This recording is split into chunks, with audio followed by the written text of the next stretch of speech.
Okay, so on the readings for the introduction section, so you might think of this as the second half of this section.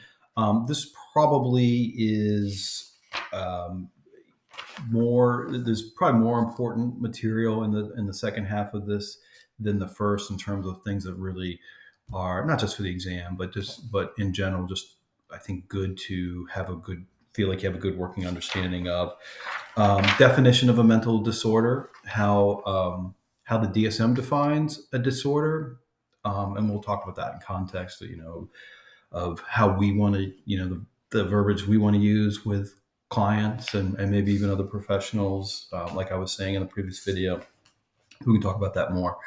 Um, so just understanding the dimensional approaches to diagnosis, how we formulate a diagnosis is a big part of this course. And we'll be talking about that all through the course. And the purpose of the exercise is to get sort of practice and get the hang of the taking a methodical approach to forming a diagnosis. So that's a big part of everything we're talking about in this course. Cross-cutting symptom measures is probably less, and the removal of the multi-axis system. So those two sections you don't need to pay much attention to, especially the multi-axis system.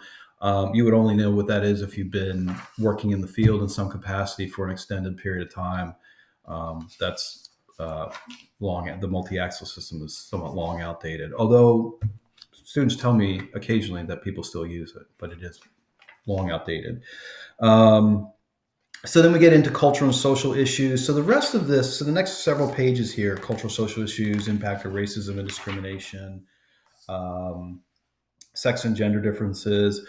So these are things where these are relative. This well, not relative. These are new. This is really almost brand new content to the DSM, and this represents a much deeper reflection of, I think, things we have thought about in social work for much longer than the rest of the behavioral health um, field has thought about. That's a biased statement, of course, because I'm a social worker, but as are you guys.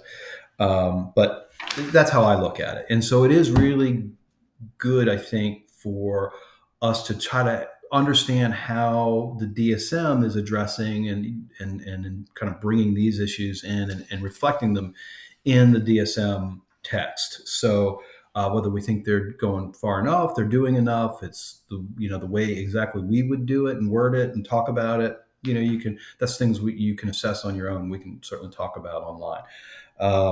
And then the association with suicidal thoughts or behavior. I think they're describing suicidality in a little bit more of an intricate way and sort of differentiating between sort of suicidality and suicide attempts and suicide ideation. And we'll talk about that a bit more, but I think it's good just to have read that section. And then the last thing on additional resources, future directions, you read it, but you don't have to absorb it. Okay, so hope that helps in terms of readings for the introduction section.